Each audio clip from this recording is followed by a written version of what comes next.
समरूपता या प्रकरणामध्ये सर्वात सुरुवातीला आपल्याला काय लागणार आहे तर दोन त्रिकोणांच्या क्षेत्रफळांचे गुणोत्तर ही संकल्पना समजून घ्यायची आहे। म्हणून मी काय केलंय, हे ते दोन त्रिकोण काढलेले आहेत। आता पहा, त्रिकोण म्हटलं की आपल्याला त्याच्या पाया आणि उंची ओळखता आली पाहिजे, बरोबर की नाही। म्हणून पहा, इथे मी एक त्रिकोण काढलेला आहे। हा त्रिकोण कोणत्या प्रकारचा आहे तर हा लघुकोन त्रिकोण आहे, बरोबर।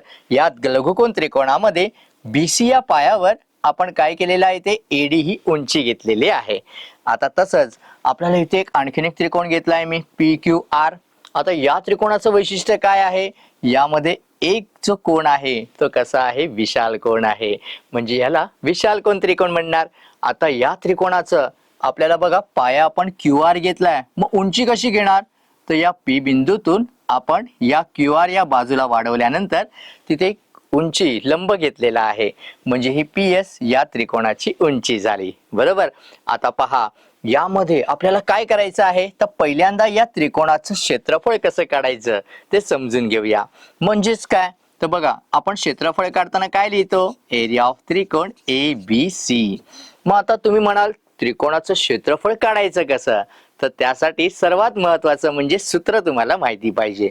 मग काय आहे सूत्र माहिती आहे का, त्रिकोणाच्या क्षेत्रफळाचं सूत्र आहे 1/2 गुणिले पाया गुणिले उंची। आणि म्हणून 1/2 गुणिले या त्रिकोणाचा पाया कोण आहे सांगता येईल का, आता सोपं आहे की नाही, मी सांगितलेलंच आहे। तर इथे BC ला आपण पाया घेतलेला आहे। त्रिकोणाला एकूण 3 पाया असतात, कारण जेवढ्या बाजू तेवढे पाया असतात, हे सर्वात महत्वाचं लक्षात ठेवा। आणि आपण मात्र इथे काय केलेलं आहे, BC या एका बाजूवर लंब काढलाय, म्हणून BC ला पाया म्हटलंय, तर उंची AD झाली।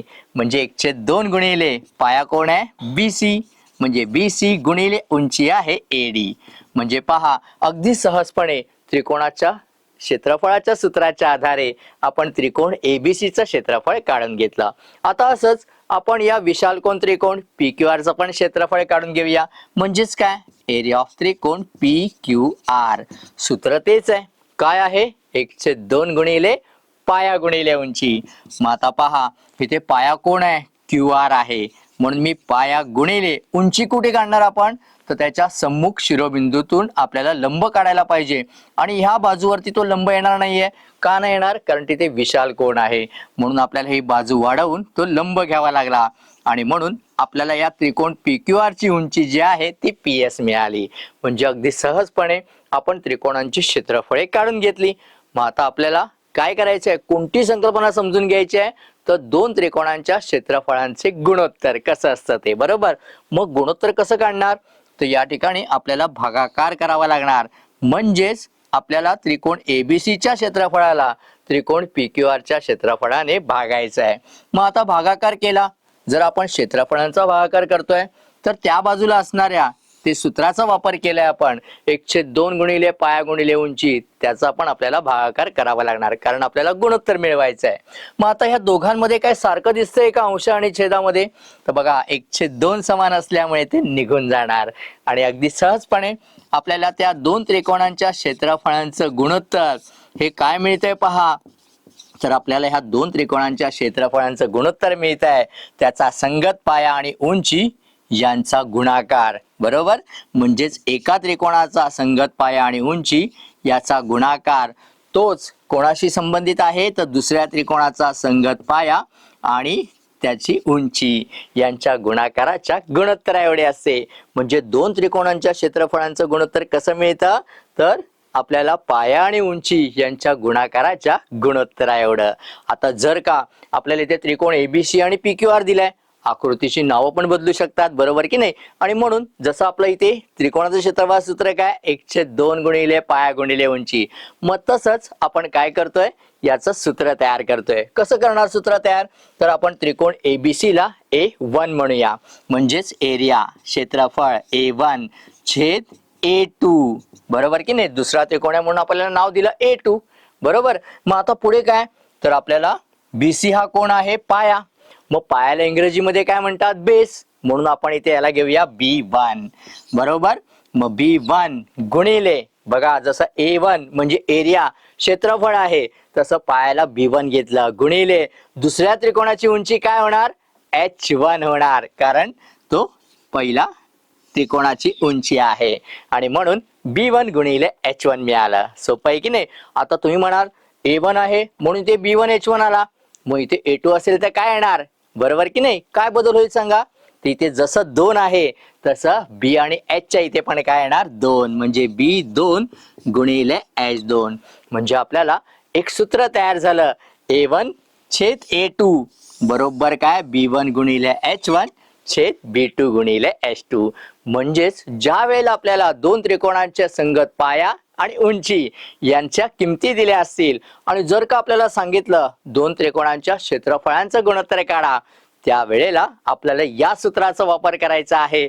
A1 छेद A2 बरोबर B1 गुणिले H1 छेद B2 गुणिले H2.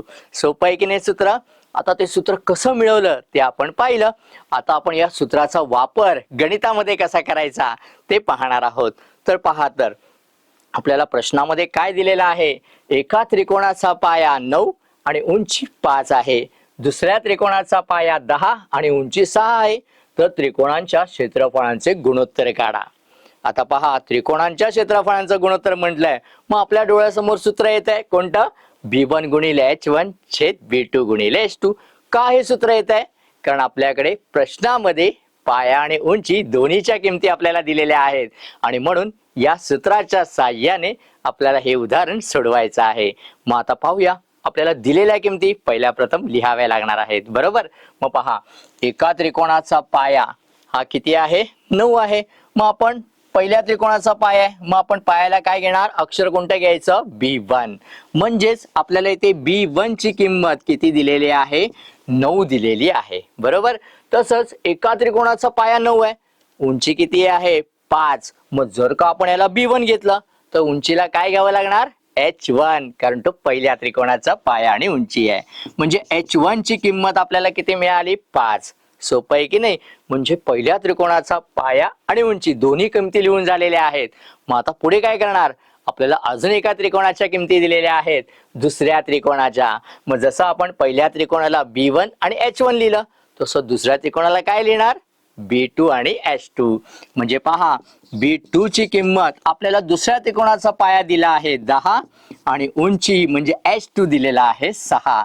म्हणजे अगदी सहजपणे दिलेल्या किमती आपण लिहून घेतल्या. आता आपल्याला काय करायचं आहे? त्रिकोणांच्या क्षेत्रफळांचे गुणोत्तर काढायचं आहे. मग त्रिकोणांच्या क्षेत्रफळांचं गुणोत्तर म्हणजे आपल्याला काय काढायचं आहे? तर बघा, त्रिकोणाच्या क्षेत्रफळांचे गुणोत्तर म्हणजेच आपल्याला कोणती किंमत काढायची आहे? तर ती किंमत आहे A1 as A2. ही किंमत आपल्याला शोधायची आहे, म्हणजे A1 छेद A2 ची. बरोबर? मग आता ही किंमत शोधणार कशी? तर आपल्याकडे सूत्र तयार आहे. काय आहे सूत्र? A1 छेद A2 बरोबर B1 गुणिले H1 छेद B2 गुणिले H2. मग आता याला सूत्राला आपल्याला काहीतरी कारण लिहिलं पाहिजे, कारण तरच आपल्याला मार्क मिळणार आहेत. मग इथे काय देणार कारण? तर दोन त्रिकोणांच्या क्षेत्रफळांचे गुणोत्तर. हे कारण लिहायला विसरू नका. दोन त्रिकोणांच्या क्षेत्रफळांचे गुणोत्तर म्हणजे अगदी सहजपणे आपण पहिल्यांदा जे आवश्यक आहे ते सूत्र लिहून घेतलेलं आहे. आता पुढे काय करायचं? आपल्याकडे ज्या किमती आहेत त्या सूत्रामध्ये भरायच्या. म्हणजेच B1 ची किंमत किती दिसते पहा? 9. H1 ची किंमत किती आहे? 5. B2 ची किंमत किती आहे? 10. ती त्याच्या ठिकाणी लिहूया. गुणिले H2 ची किंमत 6 आहे. मग आता किमती भरून झालेल्या आहेत आणि आपल्याला A1 as A2 हे गुणोत्तर काढायचं आहे. मग हे काढणार कसं? तर त्यासाठी या किमतींना आपल्याला काय करावं लागणार? संक्षिप्त रूप द्यावं लागणार. म्हणजेच काय करायचं आहे? अंश आणि छेदातल्या संख्यांना भागायचं आहे, म्हणजे आपल्याला संक्षिप्त रूप द्यायचं आहे. मग कसं भागणार? तर बघा, इथे आपल्याला अंशामध्ये आणि छेदामध्ये अशी कोणती संख्या आहे जी एकाच पाड्यामध्ये येते? तर बघा, इथे 9 आणि 6 ह्या दोन्ही संख्या 3च्या पाड्यामध्ये येतात की नाही? म्हणजे इथे आपल्याला 3 दुणे 6, 3 त्रिक 9 मिळत आहे. बरोबर की नाही? आता असंच आणखीन संक्षिप्त रूप द्यायचं आहे. मग संक्षिप्त रूप देण्यासाठी आपल्याला इथे कोणते अंक दिसत आहेत? बघा, आणखीन 5 आणि 10 हे कोणत्या पाड्यामध्ये येतात? 5च्या येतात की नाही? म्हणजे इथे 5 ने आपल्याला भाग लागतोय. 5 एके 5, 5 दुने 10. आता बघा, A1 छेद A2 काय शिल्लक राहिलंय? 3 आणि 1 गुणाकार रूपात आहे, म्हणजे 3 एके 3, 2 गुणिले 2 किती येतं 4. म्हणजे आपल्याला जे गुणोत्तर शोधायचं होतं A1 प्लस A2 हे आपल्याला काय मिळालं 3/4. पण इथे सर्वात महत्वाचं लक्षात ठेवा, जर का तुम्ही म्हणालात इथे आता तुम्ही संक्षिप्त रूप देताय, संक्षिप्त रूप देणं शक्य आहे, पण अशी पण काही उदाहरणं येतील जिथे भाग लागणारच नाहीये. मग अशा वेळेला काय करायचं, तर जर का अंश आणि छेदातल्या अंकांना समान अंकाने भाग जाता येत नाहीये, देता येत नाहीये, तर काय करायचं, त्या अंशांच्या अंकांचा गुणाकार करायचा आणि छेदांच्या अंकांचा गुणाकार करायचा आणि आलेलं उत्तर लिहायचं गुणोत्तर रूपामध्ये. म्हणजे आपल्याला सहजपणे त्या त्रिकोणांच्या क्षेत्रफळांचं गुणोत्तर काढायचं होतं आणि ते आपल्याला 3/4 गुणोत्तर रूपात लिहायचं आहे. 3/4 लिहून चालणार नाही, कारण गुणोत्तर विचारलेलं आहे. म्हणून ते गुणोत्तर आपल्याला किती मिळालं 3/4. सोपं होतं की नाही उदाहरण.